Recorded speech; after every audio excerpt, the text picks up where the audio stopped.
Well, hello everyone, and welcome to UpNorthLive Unscripted at 6:30. I am Maya Ingle, live in our digital studio. I hope you all had a very lovely weekend, and we're happy to be back on this 6:30 unscripted show, and we're happy to have you here. So let's bring in our meteorologist, Joe Charlevoix, first of all, to get things started. And Joe, it was a pretty rainy end to the weekend. We saw a lot of rain yesterday, a little bit on Saturday. A little bit today in some areas of northern Michigan. Mhm. So will we see any more rain this upcoming week? Outside of a little bit of overnight tonight, I really don't think so. I don't think we're going to. So we should get some fairly, quiet weather coming up here for the rest of the week. I know, like around Cadillac, there was, like you mentioned, Maya, there was a little bit of rain, but we're looking at some sunshine, a lot of it, and then gradually warming temperatures too as we head into the rest of the week. Nice. Well, we'll talk more about the forecast in a couple minutes, but Joe, I want you to stick around for a second because Okay. I want your opinion on the question of our day today, which I think I already know what you have to say about it. So today's question, it's a topic that people are widely divided on. Where do you think up north starts? So Joe, you are from the Upper Peninsula, you're a Yooper, you're from Norway. So what are your thoughts on this? Not the country of Norway, by the way, I should point Yeah. out. The city of Norway, Michigan. Yeah, right on the Wisconsin border. So, and I'm just talking about where I grew up in the central UP. Up north for us was the Mackinac Bridge. Mhm. So if anything south of the Mackinac Bridge was downstate. South. Sure. Yeah. And I think that really plays a big role where you're from, because I'm from Alpena. So anything south of Alpena was going downstate. But if I Right. was going up, then that's still, of course, up north. Yeah, for us it was anything south of the Mackinac Bridge. That was up north, started in the UP. I kind of had a feeling that's what you were going to say, Right. being a Yooper. So, Joe, thanks for your input on our question of the day. We will see you again in a few minutes for more weather. But let's kind of talk more about this. And I want to know what you folks think. And I know there's no numbers on the screen right now for which spot to vote on. You can scan that QR code on the screen to vote if you haven't yet. I'm going to pull up, I have an email that you can kind of see the numbers better of where does up north start. So we've gotten a lot of response on this. This is one of those questions that I think like every year, right around Memorial Day weekend, right around the beginning of summer, this question seems to circulate around social media. It always pops up and it gets a lot of attention because everyone has a different idea of what is up north. Like I said, being from Alpena, I would consider number 3 up north. Anything that's probably what, right around Cadillac-ish. But we have a lot of varying comments. So right now, let's see, just on this live stream, Kathy says M55 is up north. On our Facebook post where we posted this graphic, we have 970 comments. So clearly a lot of people have an opinion on this. I'm just going to read a couple of those comments. Be sure to comment below what you think of this too. I'm going to put our actual question of the day back up that has a QR code. So if you want to scan that and vote, you can. Again, there's no numbers on this one, but number 1 is that lowest one and 5 is the highest one up in the UP. So here are some of our comments. Tammy says, once you cross the Zilwaukee Bridge. This is something I have heard a lot of people say, but for me, that still seems downstate. That's still down south. But a lot of people have said that. And I've heard that for years now. Let's see. Ed says definitely 3. Wilson says lived in Gaylord for a few years. I'm calling 2, maybe 2.5. Okay. Terry says for me, up north starts at Cadillac. I agree with you, Terry. Tammy says number 2 for me when you start to see those beautiful white birch trees. I like that answer. Dan, he's actually our director for the show. He commented, "Da bridge, eh?" That was a bad Uper accent. Oh, my engineers are telling me my mic. There we go. My mic was on and it was creating some feedback. Hopefully it sounded okay for you guys. That didn't affect the stream too much. I was hearing myself too in my microphone. So it's kind of throwing me off for a second. Glad we got that figured out. Going back to the comments, let's see. Kathy says definitely number 3. Michelle says 6. So just Canada, basically. Cheryl says at our lake house north of Hillman. Susan, usually the weather turns at about West Branch. So yeah, number 3. Jeff just commented on our stream. He said 3. So looking at our results, 6 would be Houghton. You're right, not Canada. That's Canada 7 or 8. Looking at our results, it definitely seems like the majority of people say number 3. 62% of people think right around that Cadillac line is where Up North starts. But 10% say 4, which is the one by right over the bridge, which is what Joe thinks. 20% say 2. That's right around the Zilwaukee Bridge area. Eddie says anywhere north of M68 living in Traverse City. So, gosh, just a lot of different answers here. 7% say 1, which to me that's crazy. 1 is like way downstate. But like I said, it really depends on I think where you're from and where you go to in terms of if you're from already up north in Petoskey, for you up north might be the UP, but if you're from the UP, then it might be even further up in the Upper Peninsula. So it's all about where you're from and where you've been. So be sure to scan the QR code to vote on our poll of the day if you haven't yet. We will circle back to that, but I am going to put that away for now, and we're going to talk about one of our top stories of the day and something that people have been talking about really all weekend now. There's been a couple of unexpected visitors making an appearance in Traverse City recently, but some of these unexpected visitors have been showing up all around Michigan this year, and they're really showing up in places where they're not supposed to be. So yes, we are talking about black bears. So a black bear was just seen in the Grand Traverse area, and I don't want to give away where it was seen, but like I said, it was somewhere that you would not expect to see a bear. And it does seem like we've been seeing a lot more black bear around northern Michigan than we have in the past. And this is a story that Mark Schlett was working on today. He really looked at all the data to figure out why is this happening? Why are we seeing more blackbird now than we were, say, 10, 20 years ago? So here's Mark's story. And when we come back, we're going to check in with Mark and kind of dig a little deeper into this story. A line on a graph can explain something that came as a surprise to so many people at the Grand Traverse Mall, where folks in the parking lot caught video of a bear. But this line may in fact do just that. It shows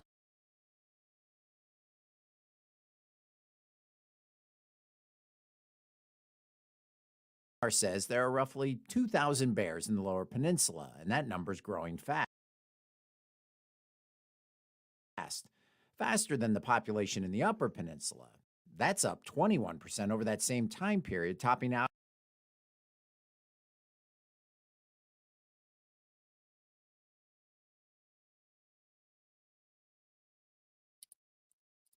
Okay, sorry about that. We're having some issues, unfortunately, playing Mark's package. We're on this software that usually it works. Every now and then we'll have some issues. So we'll just bring in Mark to kind of explain everything in more detail since you kind of missed his actual story. So, hey, Mark, thanks so much for joining us. I can't tell. Do you have a green screen behind you? Is that like a background? Nope. Or are you actually out in? That's actually legitimate northern Michigan back there. It looks fake. It's like too beautiful to be true. Well, here, let me get out of the way. It's even there. Now that's beautiful. That is beautiful. So anyway, all right. So let's talk a little bit about this package since it didn't run. So bears are showing up places. We've had multiple reports at places where bears normally aren't. Mm-hmm. Not that they shouldn't be there. They're just normally not there. At the mall, there were reports of the Boardman Lake Trail a couple weeks ago down near Ludington Schools. And it does raise the question, are these becoming more frequent? And the answer may be yes. If you dig through the data that the DNR presented, the bear population in the UP has been more or less stable for a long, long time. It's somewhere between 8,000 and 10,000 animals. In the Lower Peninsula, though, according to the DNR data, we've actually seen an increase, 55% increase in the last 10 years. That's significant. Those are significant numbers. I guess the logic would stand to reason.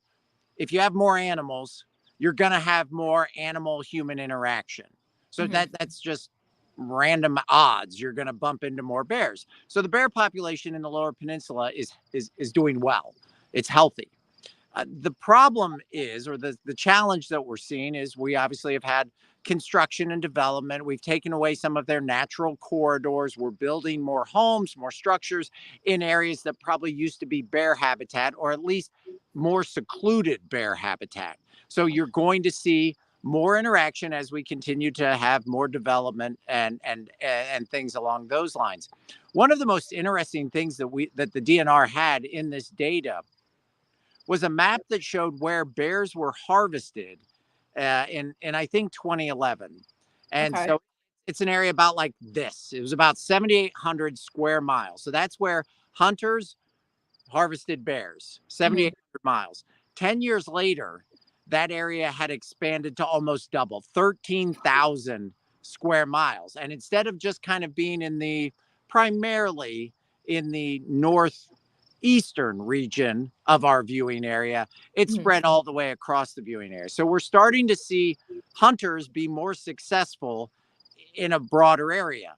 Hmm. That stands to reason that there are more bears in those areas as well, because the number of hunters has actually decreased by 27%, number of licenses bought. So you could just say, oh, well, there's more people hunting over there. Well, no, there's actually fewer hunters and they're being more successful. So it stands to reason that bear numbers are up in the northern lower peninsula, and perhaps the geographic region that they're inhabiting has expanded as well.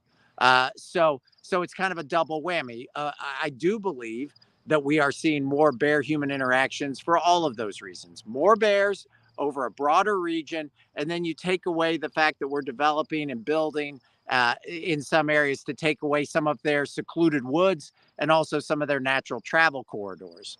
So Mhm. that's really perhaps the trend that we're seeing now throughout northern Michigan's history. We've seen random bears come into town because they're hungry. They go to the dumpsters. They go to easy food, things like that. That's always been the case, and that may be the case with these particular bears. But if you look at the data and project forward, uh, perhaps we may see some more of these kinds of encounters just because the bear population is doing so well. So then what are some of the solutions to control the black bear Well, population? the DNR manages the amount of licenses that are issued in order to hunt bears. The DNR manages this population, and by all accounts, they do a good job with this. They're controlling some things that are outside of the DNR kind of solution. So the DNR keeps a close eye on harvest numbers and bear population numbers, and tries to find that good balance of a healthy population without exceeding too much, and still allowing the harvest to bring those numbers in that zone where they want it. I Mhm. believe that they look at this every 2 years or so. So they are constantly monitoring this. They will keep an eye on that. As for how can we limit that, it's the age old advice that we've heard time and time again: take down your bird feeders. Don't keep dog and pet food outside. Cover your garbage cans or bring them into the garage. Close the lids on dumpsters and keep them locked if you can. Make it so that the bears are less attracted to those populated areas. It's said all the time, but the DNR says it really does work. So that may be one of the solutions. Just make it less appealing for the bears Mhm. to wander. The bears would probably prefer to be in the woods, but they're hungry this time of year. They're going to look for a free, easy meal. Right, and it's one of those things that you probably think you see these stories on the news of a bear coming into someone's backyard, you're like, "Oh, that would never happen to me," until it does. So it's I, always good to be prepared. it takes one time. It takes Yeah. one time for that bear to be on the deck in your backyard before you're like, okay, we're going to do this. But We gotta again, do something. you're right. Nobody thinks, well, bears don't come around here. We're in a subdivision or we're at the mall. Right. You just don't expect it until it happens, and then suddenly the radar comes up, and you start to maybe incorporate some of these best practice methods in what you do. Exactly. Well, Mark, thanks so much for joining us and for explaining your story so well without actually being able to play the story. It was very helpful. So thanks so much. Enjoy the rest of your evening. We'll see you back here tomorrow. We're going to take a break. When we come back, we will check in with Joe for more on your forecast. Stay with us.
Welcome back to Up North Live Unscripted. Before we check in with Joe, just a quick reminder, if you haven't voted on our question of the day yet, be sure to scan the QR code on your screen now and vote. Where do you think Up North starts? This is quite the topic, so we will circle back to that later. But let's bring in Joe from the Weather Center. And we talked a little earlier about all this rain we've been seeing recently, but this upcoming week, the rest of the week anyways, looks to be pretty nice.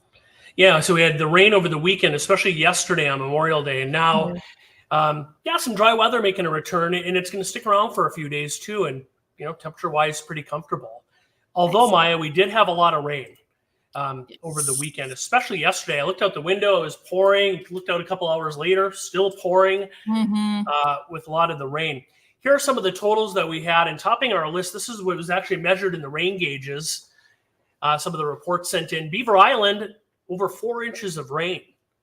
Keep in mind, in a typical month, you might get 3.5 inches total. So that you've got over a month's worth of rain just yesterday. Oh my goodness. Cresswell, that's on US 31 between Eastport and Elk Rapids in Antrim County, just about 3.5 inches of rain there. I also had a report from Jerry and Dee. They live near Central Lake of 4 inches of rain as well. And this is what it looked like, kind of just the radar estimated rainfall. Kind of see it visually here, with the heaviest of the rain right there from Grayling up to Antrim County and then crossed over the Beaver Island area. But looking ahead, Maya, I mean, there's not much rain in our forecast. Our chances for rain pretty slim now through at least the rest of this week, perhaps even into the beginning of the weekend. And we're going to see a warming trend too. 60s tomorrow, close to 70 on Thursday. These are average highs. But then look at the warm up. So we have a drier, warmer scenario coming up here as we move forward. There is a little weak cold front passing through tonight. You can see it on this map here, that blue line. Out ahead of that, we do have some showers and some thunderstorms. Here's the latest radar images coming in. Right down here, we've had some rain around the Clare area today. Cadillac, you've seen some rain, a few thunderstorms, and then downstate even further. We'll see if these impact the Tigers game tonight. I know they're playing the Pirates there in Detroit. But take a look at our forecast. So this is future radar stormcast. There's tonight and tomorrow morning. You see the clock. Some clouds early tomorrow, and then sunshine. Gorgeous afternoon. Clear tomorrow night. There's Thursday, sunny skies. Friday, looking pretty good. So we, again, have a pretty nice stretch coming up here. And there's that extended forecast. No issues Wednesday. We'll watch tomorrow night. It might be a little chilly, maybe some very patchy frost. Thursday looks good. Friday, we're into the 70s. And then there's the chance for a couple showers later Saturday, maybe into early Sunday, and then some late rain Monday and Tuesday. So early next week, chance for a few showers making a return. But overall, my pretty decent forecast coming up here, especially after all that rain that we had the last few days. Sunshine the next 3 days sounds good to me. So. Yeah, too bad we have to work, right? Right. At least we have the afternoon. We don't come in. That's right. For sure. We'll have to take advantage of that. All right. Thanks so much, Joe. We'll see you tonight at 11 o'clock. And we're going to take a quick break on Up North Live Unscripted. When we come back, Sports Director Harrison Beebe cannot join us live tonight, but we're just going to show his sports segment from our 6 o'clock show from inside the studio. So stick around. We will be right back.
Sports is sponsored by Ebel's General Store.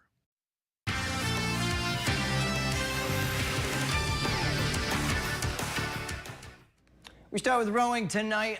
Traverse City Triton rowers finished top 3 at Nationals. Jack Pottinger traveled with Coach Bott out to New Jersey for the Scholastic National Championships over the weekend. This is a file photo we have of Jack from an interview last year. Now, in the grand finals race on Saturday, he finished 3rd, bringing home the first medal at Nationals for the Traverse City Triton Rowing Club. So big congrats to Jack and the program. The girls' soccer postseason's picking up tonight. District semifinals taking place across the state. Tournaments got started a week ago, but by the end of this week, district champions will be crowned, with regionals taking place next week and the state finals being played the week after that. So let's go ahead and take a look at all the games going down for a busy district semifinal Tuesday. Traverse City Central taking on Midland out TC West in the other half of that bracket, facing Saginaw Heritage. So we could see the Trojans and Titans potentially meet again down the road. Shifting to Division II, Petoskey's had a great year. They won the Big North Conference, the Lady Northmen hosting Alpena. Moving down the list, Cadillac goes up against Bay City Western in Division III. Traverse City St. Francis, Lake Michigan Conference champions, take on Boyne City, while in the other half of that bracket, Sheboygan meets up with Grayling.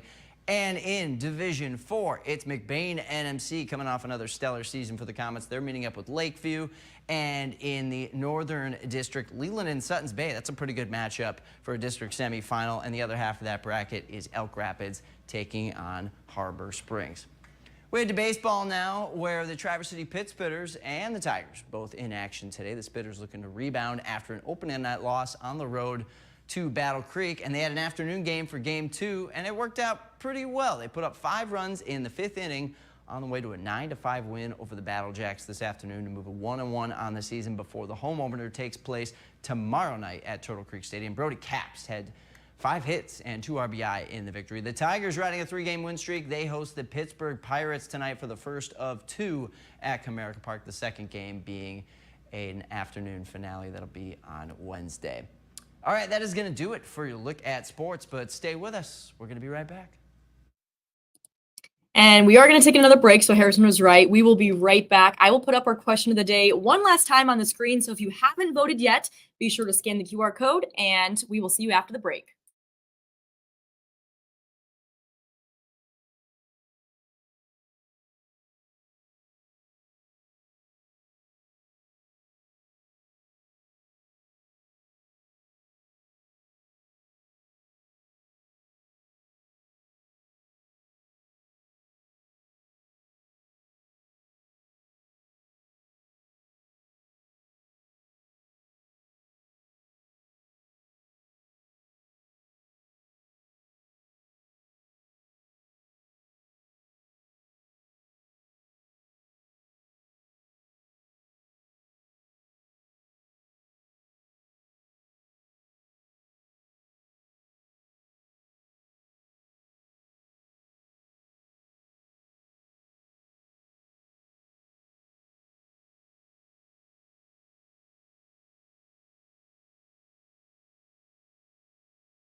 All right, let's take one last look at our question of the day results. Where do you think Up North starts? 61% of people said number 3. That's right at that Cadillac line.